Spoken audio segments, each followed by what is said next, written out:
ऊर्जा के जो मूल तत्व हैं, मूल तत्व यानी 108 तत्व, जिसको खनिज तत्व के रूप में भी आप मान सकते हो, तो ये ऊर्जा के जो मूल तत्व हैं, ये हमारे शरीर में सभी पंच महाभूतों में समान मात्रा में होना चाहिए। कैसे समान मात्रा में? उसके लिए जो है हमें दो तरह से विषय को समझना है। पहला है, उसके लिए एक छोटा सा वाक्य है, यत यत पिंडे तत् तत् ब्रह्मांडे, जैसा पिंड वैसा ब्रह्मांड, जैसा ब्रह्मांड वैसा पिंड। मतलब इस धरती को हम हमारा ब्रह्मांड का केंद्र मान ले, क्योंकि हम इस धरती से निकले हैं, माता भूमि पुत्रो हम पृथिव्याम, जो मैंने कहा है। तो इस धरती में पंच महाभूतों का जो अनुपात होगा वही अनुपात हमारे शरीर में होना चाहिए।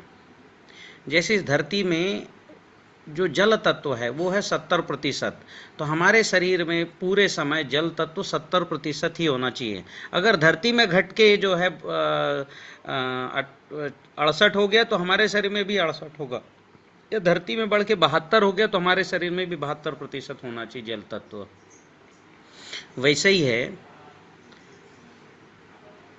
इस धरती में जो भूमि तत्व है वह 1% है। अब आप कहेंगे भूमि तो बहुत है, आप 1% क्यों बोल रहे हैं? तो इस धरती में जल ज़्यादा है 70%, मतलब आप देखिए समुद्र ज़्यादा हैं और महाद्वीप कम हैं, और जो महाद्वीप हैं उसमें भी जो भूमि तत्व है ऊपर के 6 इंच को कहा गया है। ऊपर का जो 6 इंच है वह भूमि तत्व, उसके नीचे मिट्टी है। तो भूमि मतलब जहाँ जीवन होता है, जहाँ जीवाणु होते हैं, उसको भूमि कहा गया। उसके नीचे के भाग को हम मिट्टी कहते हैं। अब इसको कहाँ से हमने लिया? तो इसका उत्तर हमें श्रीमद् भागवत से मिला। भगवान कृष्ण अर्जुन से कहते हैं ना, यस्मिन भूमियाम जीवा नास्ति स भूमि एव नास्ति, जिस भूमि में जीवाणु है वह भूमि है। जहाँ जीवाणु नहीं है वह भूमि नहीं है, वह मिट्टी है। तो 6 इंच के ऊपर के लेयर में जीवाणु होते हैं, तो उतना ही भाग, तो पूरी धरती का ऊपर का 6 इंच हम निकालेंगे तो धरती का कुल 1% होगा। तो 1% भूमि तत्व तो हमारे शरीर में होना चाहिए। अब आदमी देखो, किसी 60 किलो के आदमी को अगर जलाया जाता है, मरने के बाद जलाया जाता है, तो उसके शरीर से 1 किलो हड्डी प्राप्त होती है। तो वही भूमि तत्व है जो रूप, जिसको हम रूप की बात करते हैं, उसको हम एनालिसिस करेंगे तो उसके अंदर केवल मिनरल्स होंगे। मिनरल्स मतलब केवल उसमें जो है खनिज तत्व होंगे, phosphorus, potash, zinc, iron, calcium, magnesium, निकल, बोरान। ये 1% ही होता है। ठीक है, 100 किलो का मनुष्य होगा तो 1 किलो निकलेगा, 60 किलो का है तो 600 ग्राम आएगा। अब ये 600 ग्राम में भी देखिए आप कि भूमि तत्व जहां व्यक्ति पैदा हुआ है, अगर वहां फास्फोरस 0.45% होगा तो उसके हड्डी में भी 0.45 फास्फोरस होना चाहिए।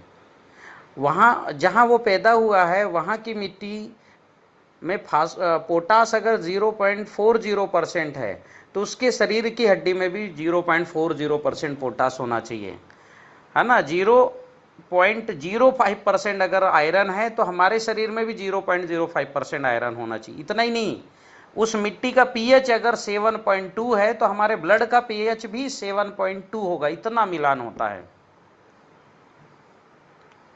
फिर हमारी प्रकृति में 21% ऑक्सीजन है, तो हमें उसके अनुपात में उतना ऑक्सीजन रोज खाना पड़ेगा। इसलिए हम सबसे ज़्यादा हवा खाते हैं प्रतिदिन।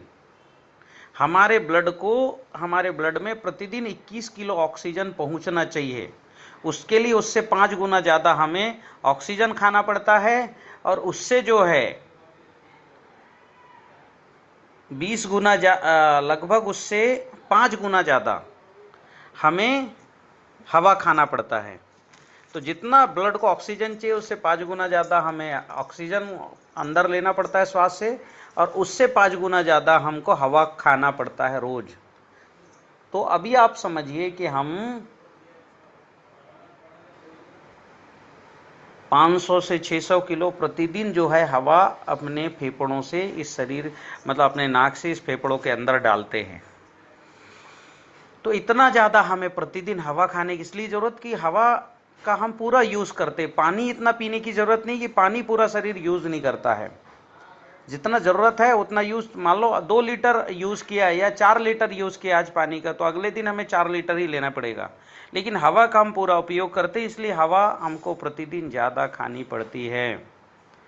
तो ऐसा पंच महाभूत में भूमि, गगन, वायु, अग्नि, नीर, धरती में जितना अनुपात है, जैसे धरती में अग्नि का जो औसत अनुपात है वो 32 डिग्री टेम्परेचर है, हमारे हृदय का भी उतना ही होता है 32 डिग्री टेम्परेचर। एक थोड़ा सा भी एक टेम्परेचर बढ़ जाएगा ना तो हमारा ब्लड प्रेशर बढ़ जाएगा, हमें पित्त हो जाएगा, आंखें लाल हो जाएंगी, जीभ लाल हो जाएगा। ठीक है, 32 से एक भी कम हो जाए तो वो जो है हमारे शरीर में कफ बढ़ जाएगा, आंखें सफेद हो जाएंगी, हाथ पैर सब सफेद होने शुरू हो जाएंगी, हथेलियां सफेद होनी शुरू हो जाएगी, जीभ सफेद हो जाएगा। तो ऐसा 1 डिग्री भी कम ज्यादा नहीं हो सकता अग्नि का, तो इतना एक्यूरेट होना चाहिए। ठीक है, तो ऐसे जितना अनुपात प्रकृति में है उतना ही अनुपात हमारे शरीर में होना चाहिए, पहला दृष्टिकोण है, जिसको कहा गया यत यत पिंडे तत्तद ब्रह्मांडे। और इतना ही नहीं, हम जो जल लेते हैं उस जल में पूरे 108 तत्व मिनरल्स होने चाहिए। हम जो भोजन तत्व लेते हैं उसमें भी 108 होने चाहिए, मतलब भूमि तत्व। हम जो वायु लेते हैं ऑक्सीजन, उस ऑक्सीजन के में भी 108 तत्वों की मात्रा होनी चाहिए। मतलब प्योर ऑक्सीजन नहीं ले सकते हम, हमारा शरीर प्योर ऑक्सीजन लेने के लिए नहीं, हम जो हवा खाते हैं उसमें भी ये सारे मिनरल्स होने चाहिए। और इतना ही नहीं, हम जो अग्नि तत्व को महसूस करते हैं उस अग्नि तत्व में भी एक 108 मिनरल्स होने चाहिए। 108 मिनरल से माता तत्व हैं, मूल तत्व हैं, ये सभी जब भी हम पंच महाभूतों में ग्रहण करेंगे, रूप रंग गंध स्वर स्पर्श, या हमने जल लिया है तो उस जल में ही ये मूल तत्व माता तत्व होने चाहिए। ये माता तत्व होंगे तब हम वो हमारे लिए वो जल परिपूर्ण है, वो अग्नि परिपूर्ण है, वो वायु परिपूर्ण है, वो भोजन परिपूर्ण है, अन्यथा वो अपूर्ण है। अभी केवल हम जो है नापते केवल भूमि यानी भोजन में नापते हैं कि फास्फोरस है कि नहीं, पोटास है कि नहीं, जिंक है कि नहीं, आयरन है कि नहीं, प्रोटीन है कि नहीं, कार्बोहाइड्रेट नहीं। तो इतना सा केवल नापने से काम नहीं चलेगा, हमें पूरा नापना पड़ेगा। परिपूर्ण भोजन पंच महाभूतों में सभी माता तत्व हैं, सभी 108 मिनरल सभी में हैं, तब हमारा ये शरीर पूर्ण होता है। ठीक है, तो ये पदार्थ का विज्ञान है। तो हम जब खेती करेंगे तो पौधे को भी पंच महाभूत चाहिए, और उन पंच महाभूत सभी पंच महाभूत परिपूर्ण देने हैं पौधे को, इसका हमें ध्यान रखना है।